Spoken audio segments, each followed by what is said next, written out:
for 9 years in the United States. She said, John, you have to remember this if you want to be a great nurse. She said, 1, the H in the hospital means hospital, not hotel. 2, RN means registered nurse, not refreshment and narcotics. If your patient asks, tell that to them. Everybody listens to Tita Marites, because Tita Marites is very straightforward. She even told me all the different type of co-workers I'm gonna be working with. She gave them nicknames. Do you guys want to hear the nicknames?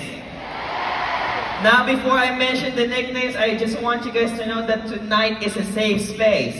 Because you might be this co-worker tonight, or you might be with that co-worker tonight. But it's okay because we're nurses. We listen and we don't. We definitely do. She said, do you see that nurse right there? That's Nurse Anna, but we call her Nurse Sam. I was like, why? She's our self-appointed manager. Sabi ko, Tita, I'm supposed to be treasure hunting. She said, yes, you will walk around and find out.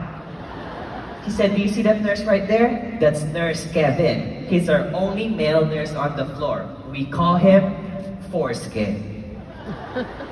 So we go, why Foreskin? Oh, because he likes to disappear when things gets hard. It was getting worse, you guys. She said, do you see that nurse right there? That's Nurse Nicole. We call her the G-spot. Sabi ko, why? Oh, because nobody can find her. And you guys have no idea, I was working so hard so she doesn't give me a nickname. But I still ended up with one. She called me the Lantern. I was like, Tita, why? Oh, because you're not too bright and you always have to be carried.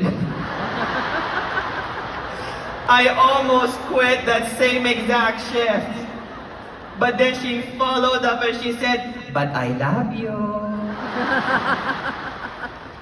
It's so crazy.